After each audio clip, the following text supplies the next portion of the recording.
The Copper Beeches. To the man who loves art for its own sake, remarked Sherlock Holmes, tossing aside the advertisement sheet of the Daily Telegraph, it is frequently in its least important and lowliest manifestations that the keenest pleasure is to be derived.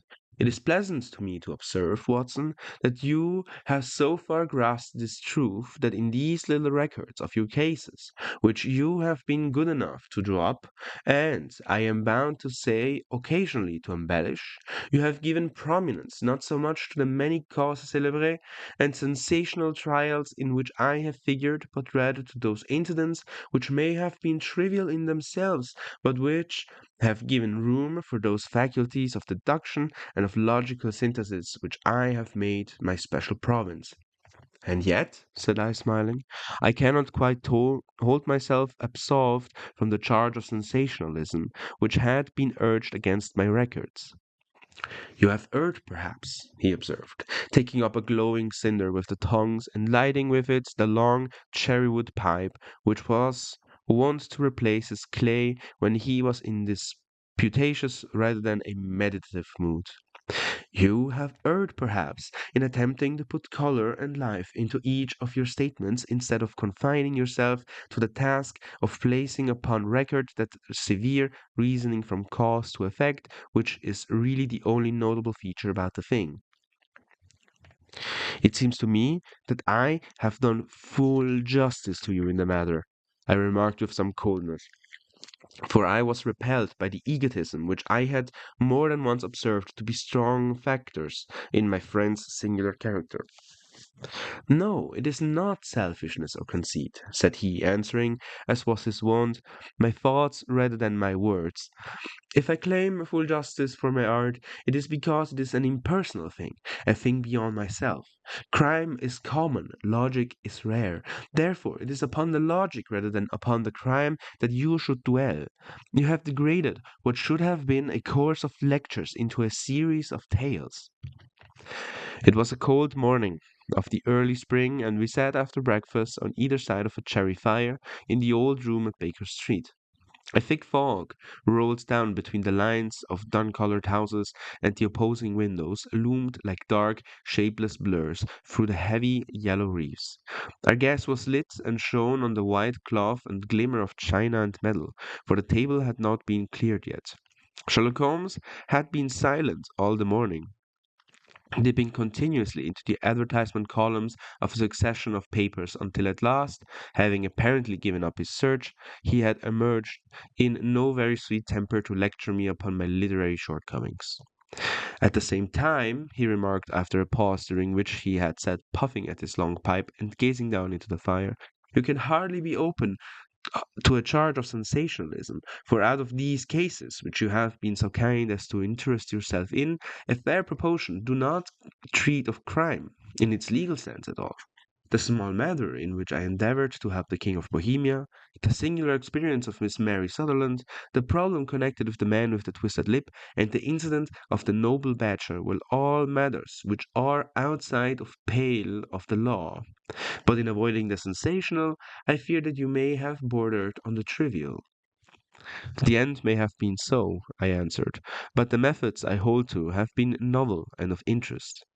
Yeah, my dear fellow, what do the public, the great unobservant public, who could hardly tell a weaver by his tooth or a compositor by his left thumb, care about the finer shades of analysis and deduction? But indeed, if you are trivial, I cannot blame you, for the days of the great cases are past. Man, or at least criminal man, has lost all enterprise and originality. As to my own little practice, it seems to be degenerating into an agency for recovering lost lead pencils and giving advice to young ladies from boarding schools. I think that I have touched bottom at last. However, this note I had this morning marks my 0 point. I fancy. Read it. He tossed a crumpled letter across to me.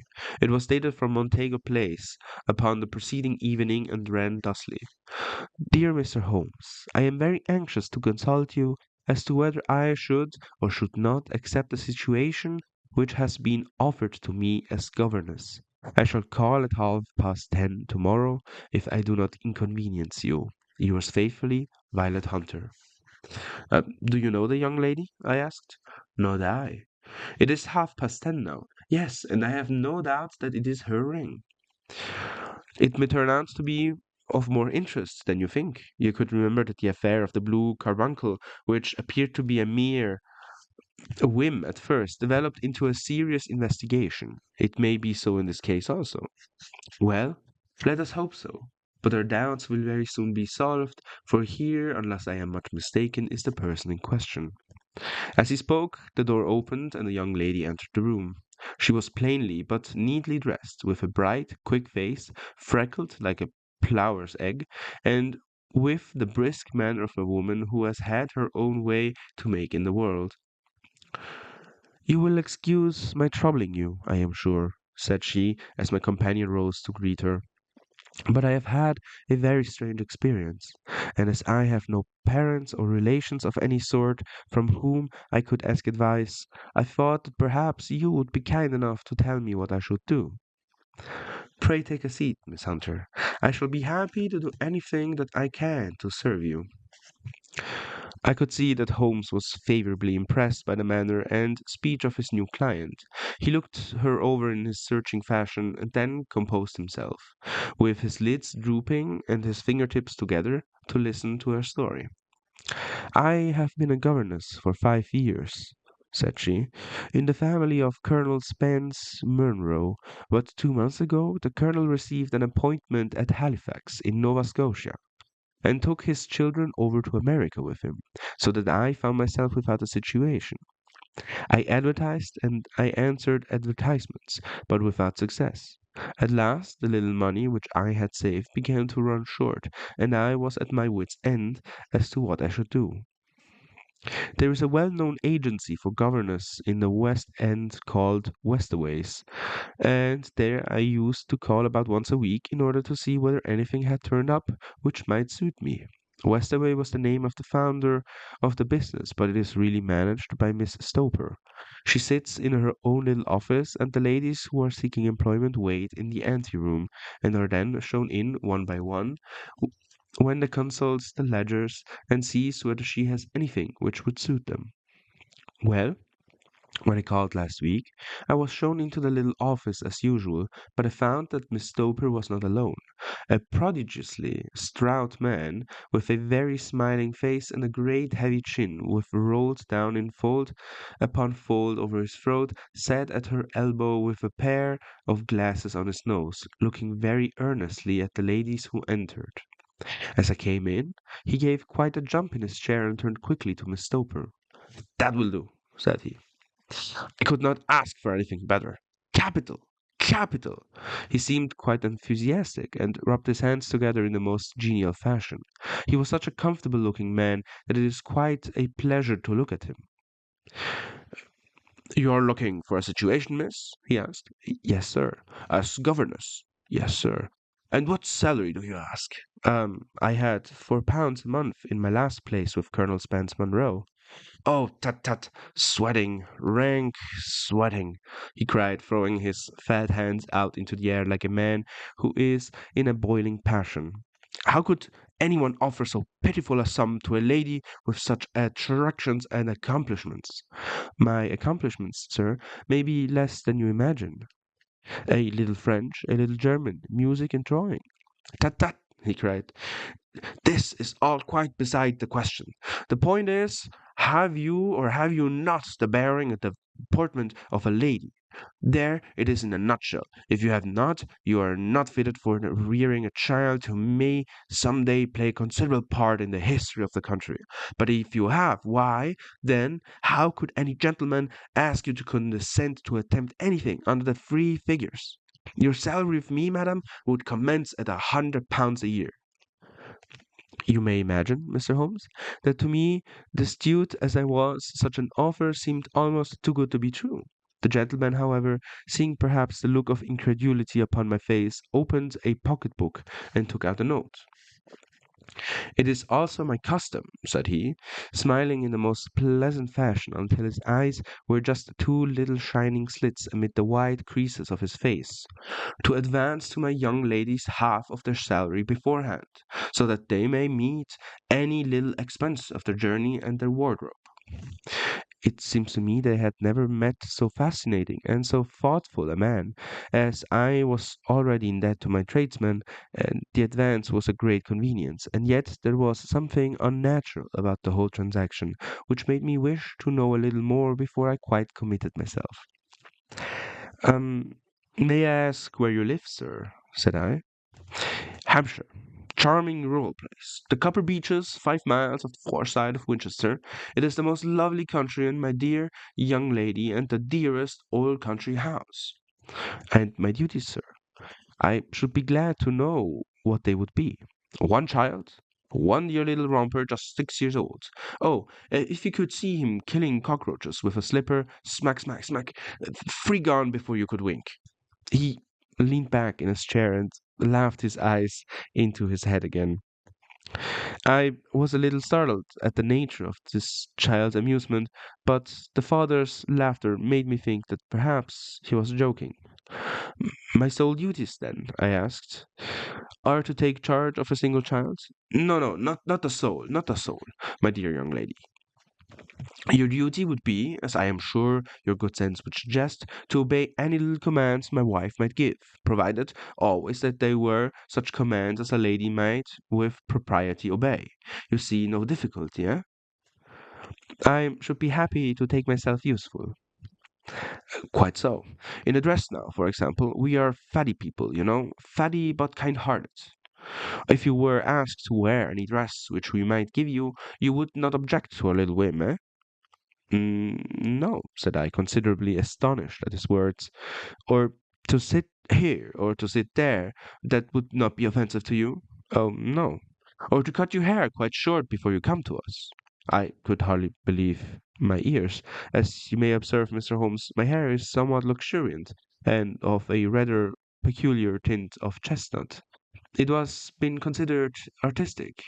I could not dream of sacrificing it in this offhand fashion.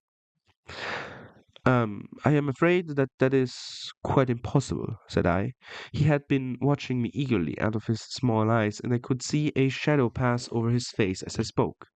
I am afraid that it is quite essential, said he. It is a little fancy of my wife's and ladies' fancies. You know, madam, ladies' fancies must be consulted. And so you won't cut your hair? No, sir, I really could not, I answered firmly. Ah, very well, then that quite settles the matter. It is a pity, because in other respects you would really have done very nicely. In the case, Miss Stoper, I had best inspect a few more of your young ladies. The manageress had sat all this while busy with her papers without a word to either of us, but she glanced at me not now with so much of an annoyance upon her face that I could not help suspecting that she had lost a handsome commission through my refusal. Do you desire your name to be kept upon the books? She asked. If you please, Miss Stoper. Well, really, it seems rather useless, since you refuse the most excellent offers in this fashion, said she sharply. You can hardly expect us to exert ourselves to find another such opening for you. Good day to you, Miss Hunter. She struck a gong upon the table, and I was shown out by the page. Well, Mr. Holmes, when I got home to my lodgings, I found little enough in the cupboard, and three bills upon the table. I began to ask myself whether I had not done a very foolish thing. After all, if these people had strange fads and expected obedience on the most extraordinary matters, they were at least ready to pay for their eccentricities. Very few governors in England are getting £100 a year. Besides, what use was my hair to me? Many people are improved by wearing it short, or perhaps I should be among the number. Next day I was inclined to think that I had made a mistake, and by the day after I was sure of it. I had almost overcome my pride so far as to go back to the agency and inquire whether the place was still open when I received this letter from the gentleman himself. I have it here and will read it to you.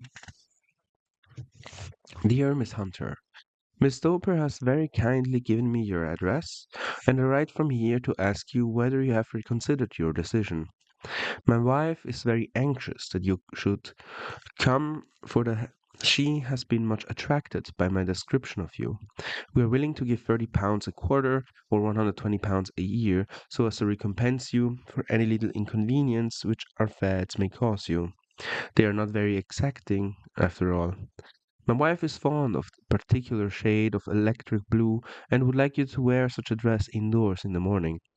You need not, however, go to the expense of purchasing one, as we have one belonging to my dear daughter Alice, now in Philadelphia, which would, should think, fit you very well.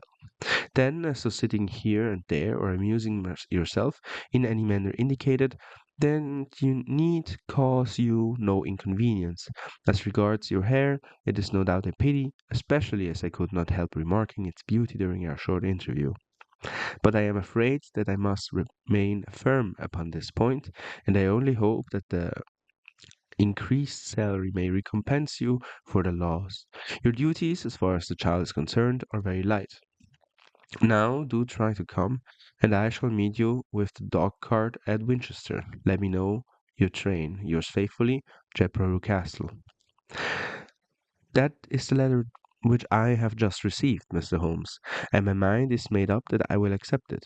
I thought, however, that before taking the final step, I should like to submit the whole matter to your consideration. Well, Miss Hunter, if your mind is made up, that settles the question, said Holmes, smiling. But you would not advise me to refuse? I confess that it is not a situation which I should like to see a sister of mine apply for.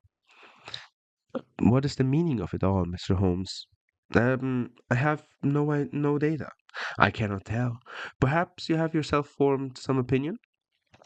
Well, there seems to me, to be only one possible solution. Mr. Rucastle seems to be a very kind, good-natured man. It is not possible that his wife is a lunatic, that he desires to keep the matter quiet for fear she should be taken to an asylum, and that he humors her fancies in every way in order to prevent an outbreak? That is a possible solution. In fact, as matters stand, it is the most probable one. But in any case, it does not seem to be a nice household for a young lady. But the money, Mr. Holmes, the money. Well, yes, of course, the pay is good. Too good.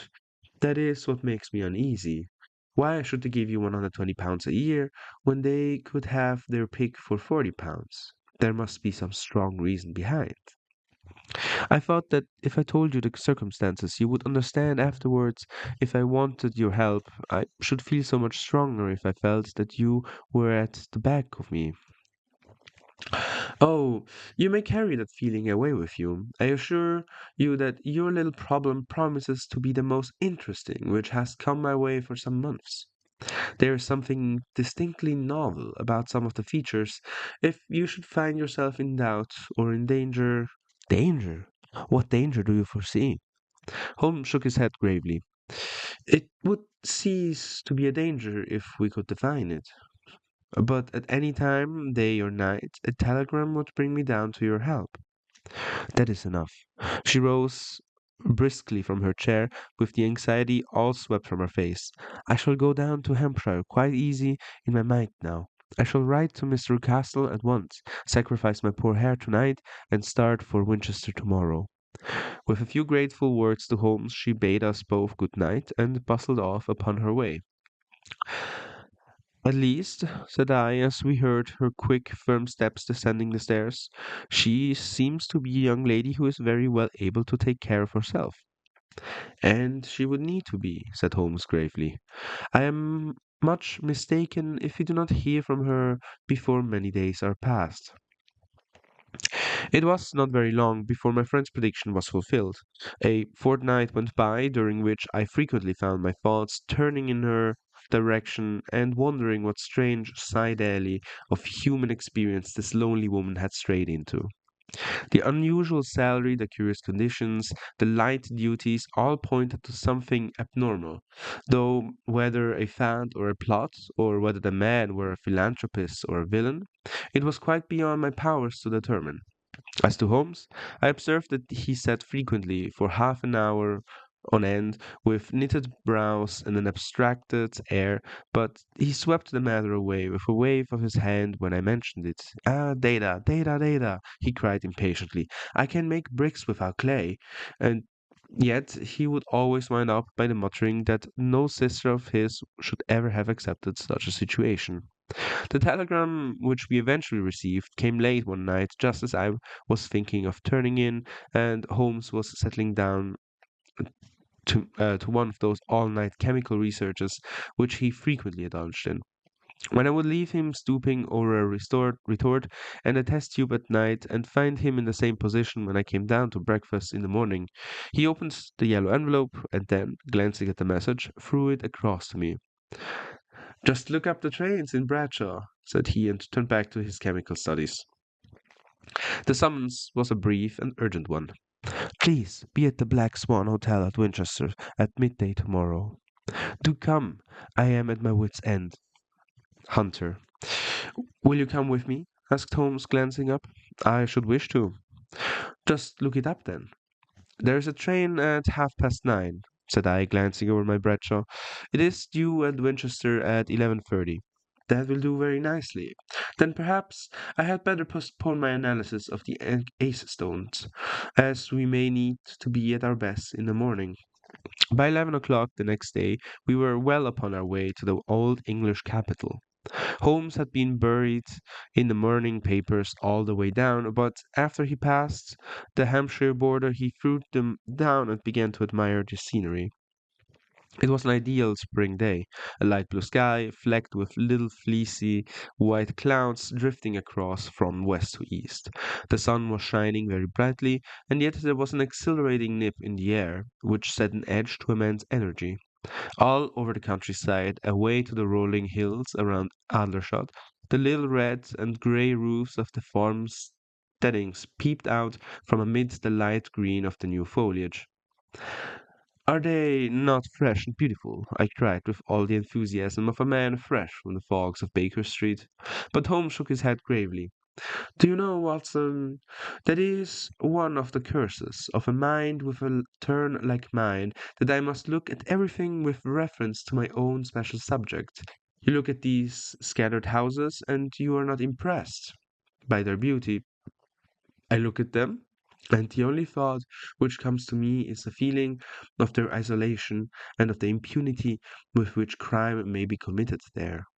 Good heavens! I cried. Who would associate crime with these dear old homesteads? They always fill me with a certain horror. It is my belief, Watson, founded upon my exercise, my experience, that the lowest and vilest alleys in London do not present a more dreadful record of sin than does the smiling and beautiful countryside. You horrify me. But the reason is very obvious. The pressure of public opinion can do in the town what the law cannot accomplish. There is no lane so wild that the scream of a tortured child or the thud of a drunkard's blow does not beget sympathy and indignation among the neighbors, and then the whole machinery of justice is ever so close that a word of complaint can set it going, and there is but a step between the crime and the dog. But look at these lonely houses, each in its own fields, filled, with the most part, with poor, ignorant folk who know little of the law, think of the deeds of hellish cruelty, the hidden wickedness which may go on, year in, year out, in such places, and none the wiser. Had this lady who appeals to us for help gone to live in Winchester, I should never had a fear for her. It is her 5 miles of country which makes the danger. Still, it is clear that she is not personally threatened. No, if she can come to Winchester to meet us, she can get away. Quite so. She has her freedom. What can be the matter then? Can you suggest no explanation? I have devised seven separate explanations, each one of which would cover the facts as far as we know them. But which of these is correct can only be determined by the fresh information which we shall no doubt find waiting for us. Well, there's the tower of the cathedral, and we shall soon learn that Miss Hunter has to tell. The Black Swan is an inn of repute in High Street, at no distance from the station, and there would the young lady be waiting for us. She had engaged a sitting room, and our lunch awaited us upon the table. "I am so delighted that you have come," she said earnestly. "It is so very kind of you both, but indeed I do not know what I shall do. Your advice will be altogether invaluable to me. Pray tell us what happened to you." "I will do so, and I must be quick, for I have promised Mr. Rucastle to be back before they're 3. I got this leave to come into town this morning, though he little knew for what purpose. Let us have everything in its due order." Holmes thrust his long, thin legs out towards the fire, and composed himself to listen. "In the first place, I may say that I have met, on the whole, with no actual ill treatment from Mr. and Mrs. Rucastle. It is only fair to them to say that, but I cannot understand them, and I am not easy in my mind about them." "What can you not understand?" "The reasons for their conduct. But you shall have it all just as it occurred. When I came down, Mr. Rucastle met me here and drove me in his dog cart to the Copper Beeches. It is, as he said, beautiful situated, but it is not beautiful in itself, for it is a large square block of a house, whitewashed, but all stained and streaked with damp and bad weather. There are grounds round it, woods on 3 sides, and on the fourth a field which slopes down to the Southampton highroad, which curves past about 100 yards from the front door. This ground in front belongs to the house, but the woods all round are part of Lord Southern's preserves.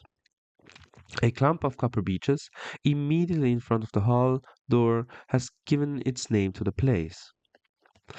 I was driven over by the employer, who was as amiable as ever, and was introduced by him that evening to his wife and child. There was no truth, Mr. Holmes, in the conjecture which seems to be the probable in your rooms at Baker Street. Mr. Rucastle is not mad. I found her to be a silent, pale-faced woman, which much younger than her husband, not more than 30. I should think, well, he can hardly be less than 45.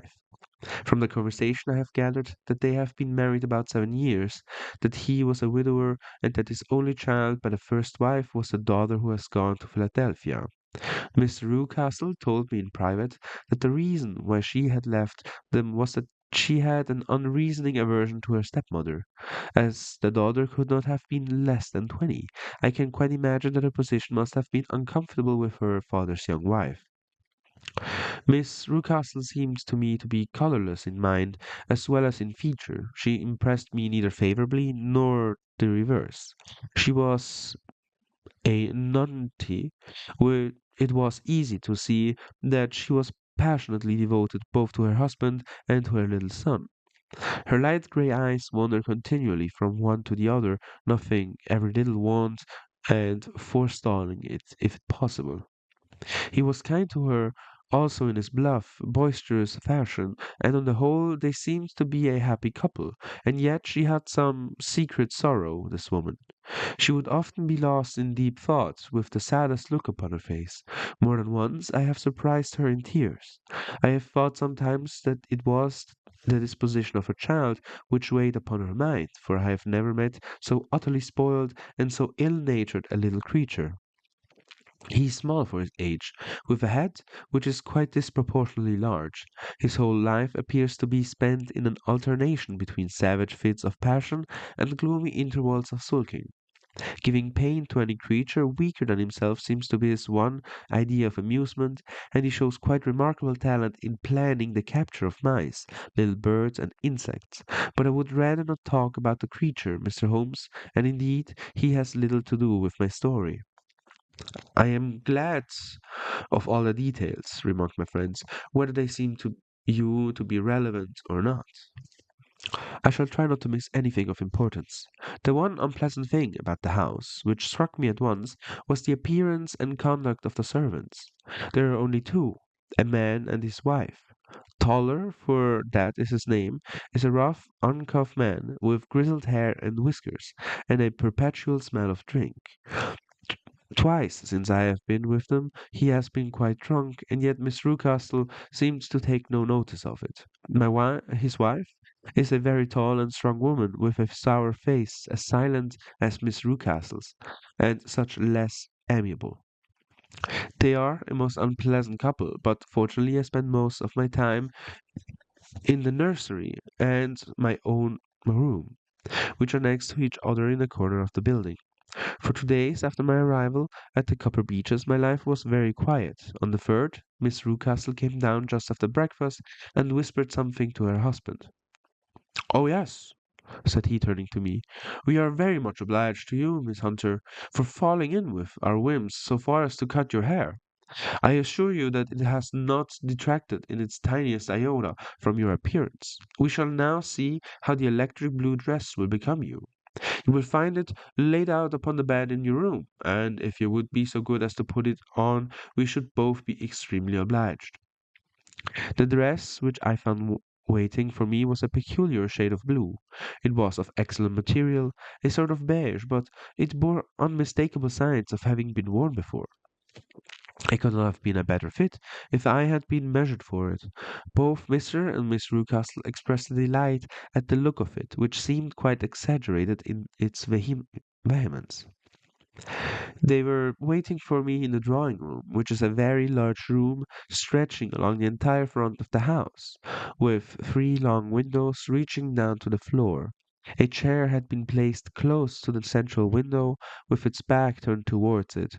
In this I was asked to sit, and then Miss Rucastle, walking up and down on the other side of the room, began to tell me a series of the funniest stories that I have ever listened to. You cannot imagine how comical he was, and I laughed until I was quite weary. Miss Rucastle, however, who has evidently no sense of humor, never so much as smiled, but sat with her hands in her lap and a sad, anxious look upon her face. After an hour or so, Mr. Rucastle suddenly remarked that it was time to commence the duties of the day, and that I might change my dress and go out little Edward in the nursery. 2 days later, this same performance was gone through under exactly similar circumstances. Again I changed my dress, again I sat in the window, and again I laughed very heartily at the funny stories of which my employer had an immense repertoire, and which he told inimitably. Then he handed me a yellow backed novel, and moving my chair a little sideways that my own shadow might not fall upon the page, he begged me to read aloud to him. I read for about 10 minutes, beginning in the heart of a chapter, and then suddenly in the middle of a sentence he ordered me to cease and to change my dress. You can easily imagine, Mr. Holmes, how curious I became as to what the meaning of this extraordinary performance could possibly be. They were always very careful, I observed, to turn my face away from the window, so that I became consumed with the desire to see what was going on behind my back. At first it seemed to be impossible, but I soon devised a means.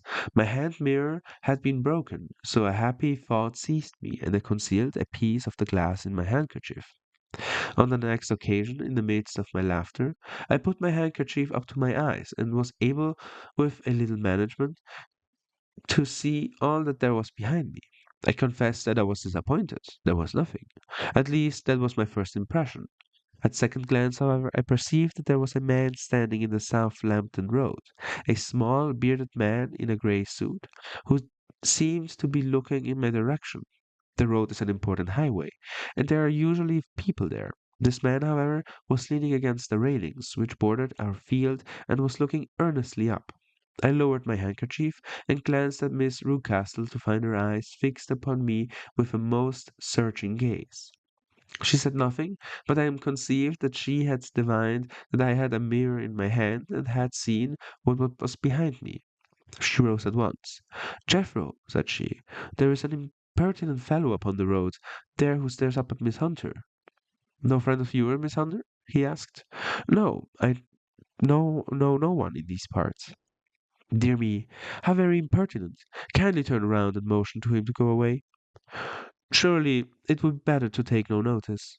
"No, no, we should have him loitering here always. Kindly turn round and wave him away like that." I did as I was told, and at the same instant Miss Rucastle drew down the blind. That was a week ago, and from that time I have not sat again in the window, nor have I worn the blue dress, nor seen the man in the road. Pray continue, Hunter. Your narrative promises to be a most interesting one. You will find it rather disconnected, I fear, and there may prove to be little relation between the different incidents of which I speak. On the very first day that I was at the Cover Beeches, Miss Rucastle took me to a small outhouse which stands near the kitchen door. As we approached it, I heard the sharp rattling of a chain and the sound of a large animal moving about. Look in here, said Miss Rucastle, showing me a slit between two planks. Is he not a beauty? I looked through and was conscious of two glowing eyes and of a vague figure huddled up in the darkness. Don't be frightened, said my employer, laughing at the start which I had given. It's only Carlo, my mastiff. I call him mine, but really, old Toller, my groom, is the only man who can do anything with him. We feed him once a day, and not too much then, so that he is always as keen as mustard. Tola let him loose every night, and God help the trespasser whom the lays his fangs upon. For goodness sake, don't you ever, on any pretext, set your foot over that threshold at night, for it is as much as your life is worth. The warning was such an idle one, for 2 nights later I happened to look out at my bedroom window about 2 o'clock in the morning. It was a beautiful moonlight night, and the lawn in front of the house was silvered over and almost as bright as day. I was standing, wrapped in the peaceful beauty of the scene, when I was aware that something was moving under the shadow of the copper beeches. As it emerged into the moonshine, I saw what it was a giant dog, as large as a calf, tawny tinted, with hanging jowl, black muzzle, and a huge projecting bones. It walked slowly across the lawn and vanished into the shadow upon the other side. The dreadful sentinel sent a chill to my heart, which I do not think that any burglar could have done. And now I have a very strange experience to tell you. I had, as you know, cut off my hair in London, and I had placed it in a great coil at the bottom of my trunk. One evening, after the child was in bed, I began to amuse myself by examining the furniture of my room and by rearranging my own little things. There was an old chest of drawers in the room, the two upper ones empty and open, the lower one locked. I had filled the first two with my linen, and as I had still much a pack away, I was naturally annoyed at not having the use of the third drawer.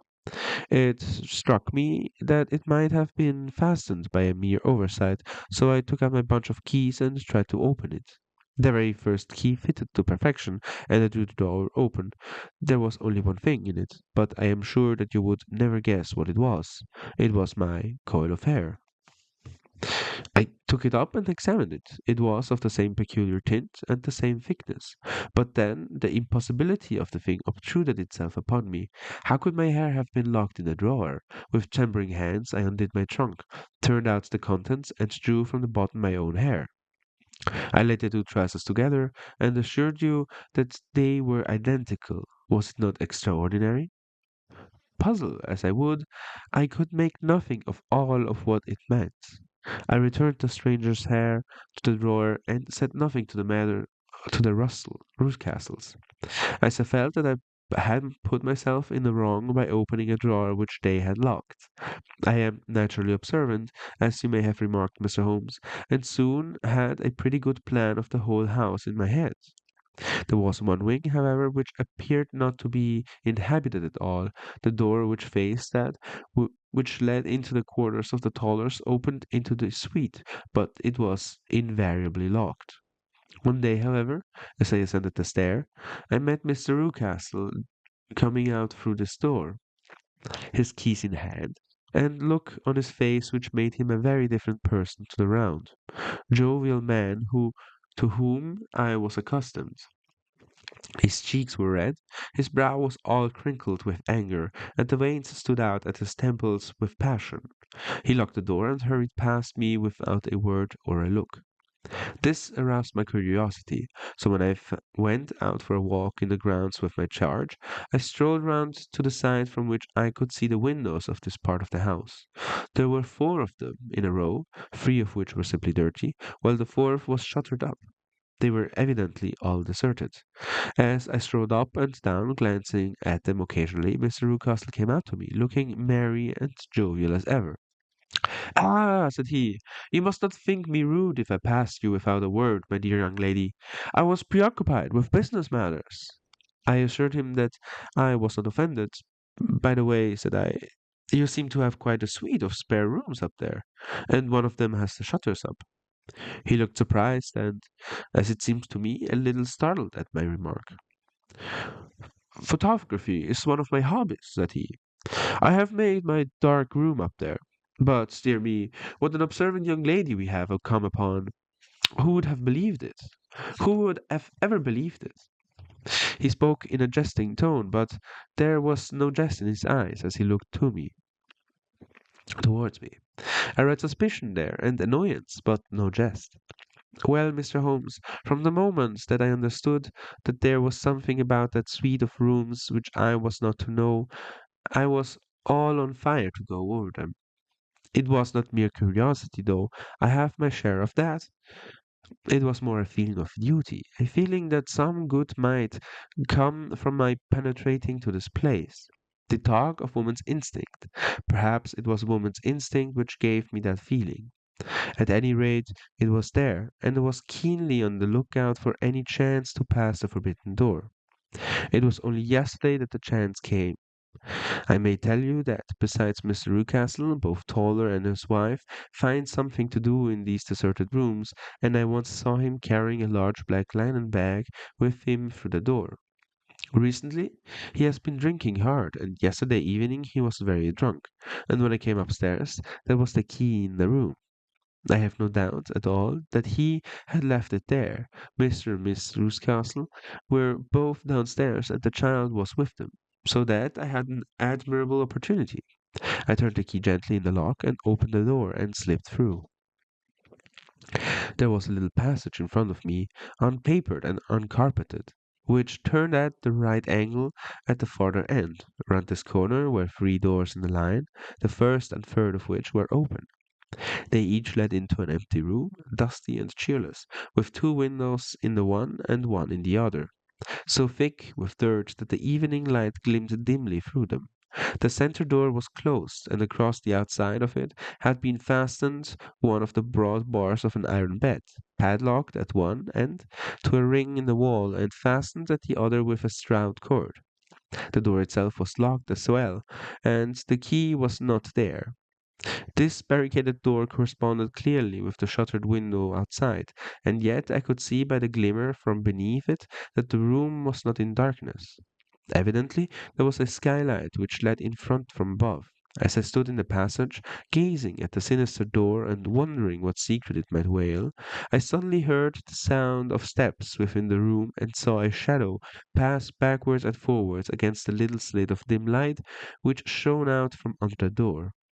A mad, unreasoning terror rose up in me at the sight, Mr. Holmes. My overstrung nerves failed me suddenly, and I turned and ran as though some dreadful hand were behind me clutching at the skirt of my dress. I rushed down the passage, through the door, and straight into the arms of Mr. Rucastle, who was waiting outside. "So," said he, smiling, "it was you, then? I thought that it must be when I saw the door open." "Oh, I am so frightened," I panted. My dear young lady, you cannot think how caressing and soothing this manner was.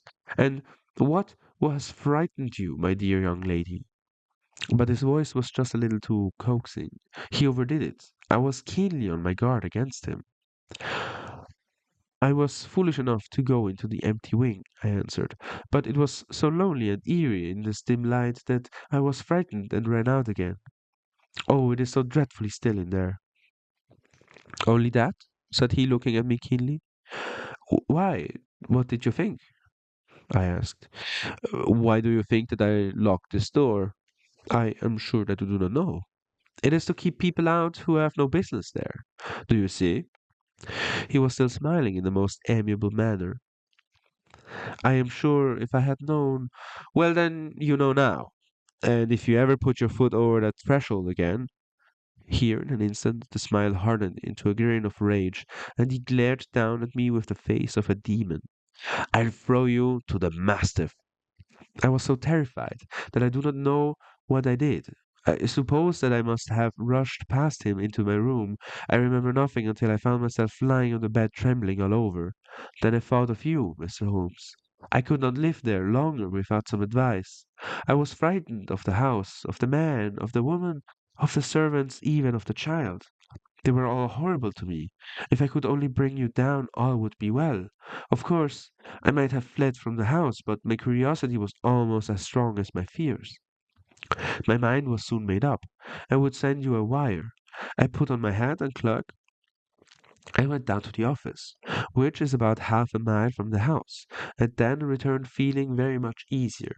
A horrible doubt came into my mind as I approached the door lest the dog might be loose, but I remembered that Toller had drunk himself into a state of insensibility that evening, and I knew that he was the only one in the household who had an influence with which with the savage creature, or who would venture to set him free. I slipped in a safety and lay awake half the night in my joy at the thought of seeing you. I had no difficulty in getting leave to come into Winchester this morning, but I must be back before 3 o'clock, for Mr. and Miss Rucastle are going on a visit and will be away all the evening, so that I must look after the child. Now I have told you all my adventures, Mr. Holmes, and I should be very glad if you could tell me what it all means, and above that, what should I do? Mr. Holmes and I listened spellbound to his extraordinary story.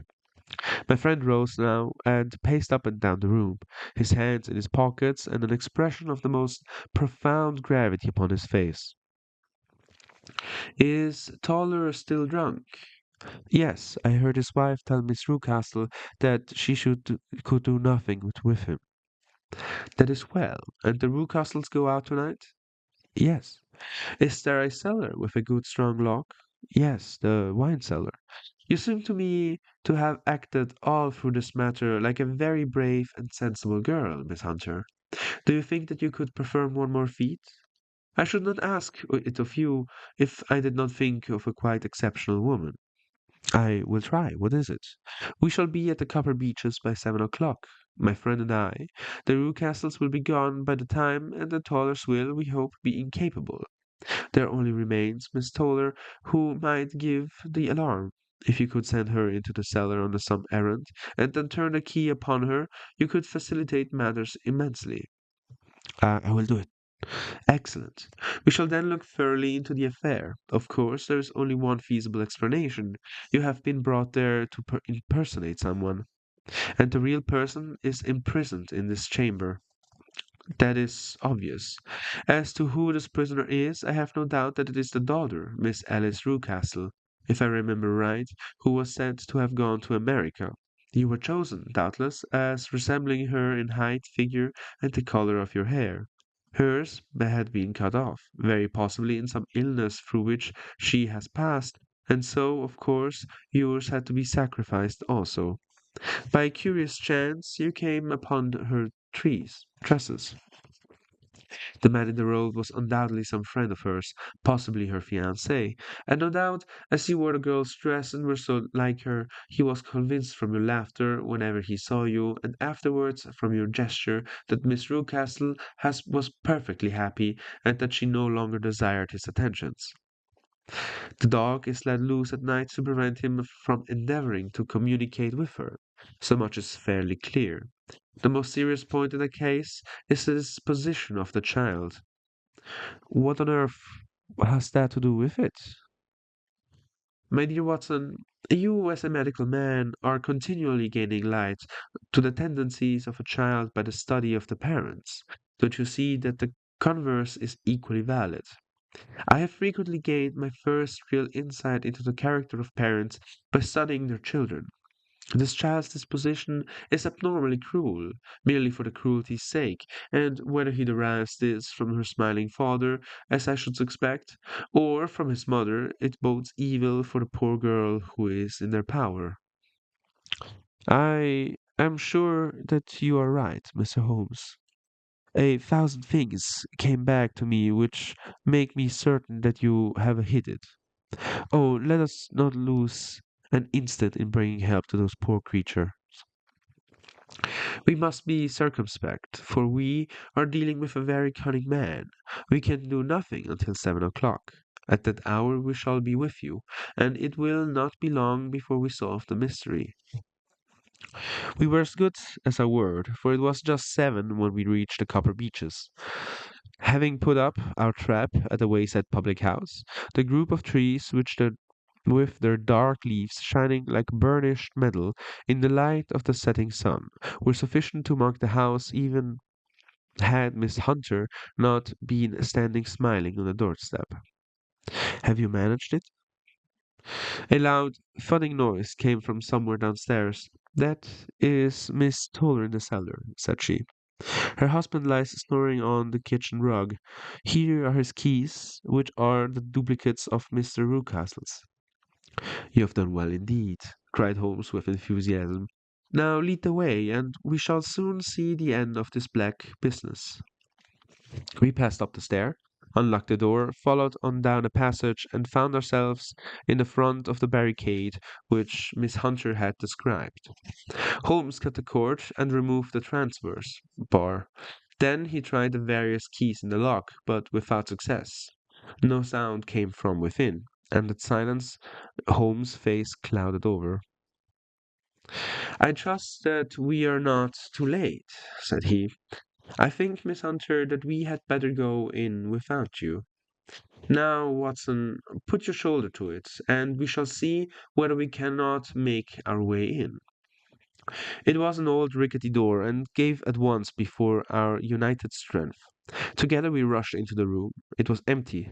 There was no furniture save a little pallet bed, a small table, and a basket full of linen. The skylight above was open and the prisoner gone.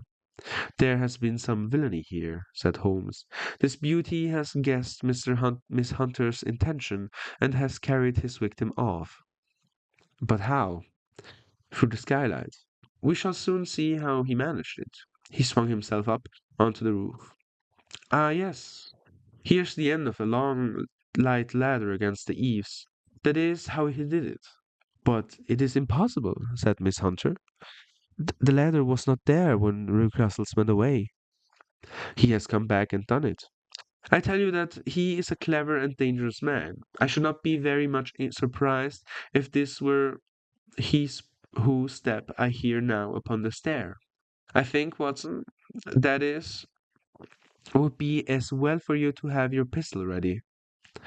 The words were hardly out of his mouth before a man appeared at the door of the room, a very fat and burly man, with a heavy stick in his hand. Miss Hunter screamed and shrunk against the wall at the sight of him, but Sherlock Holmes sprang forward and confronted him. You villain! Where's your daughter? The fat man cast his eyes round and then up at the open skylight.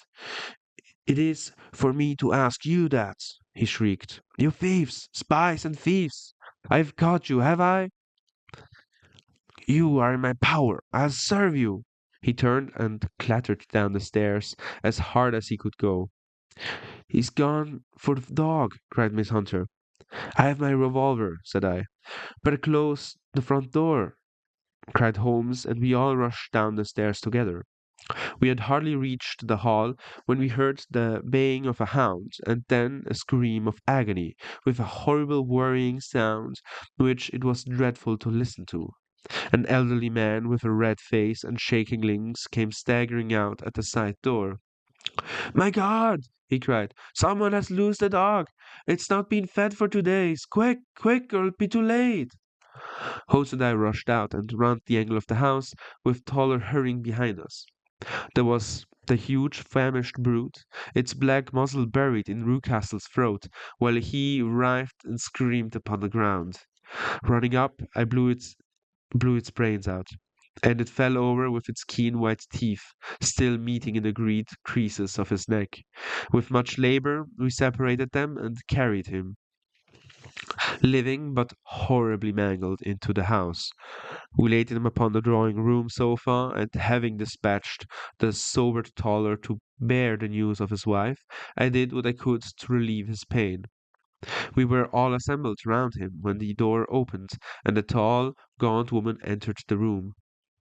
"Miss Towler!" cried Miss Hunter.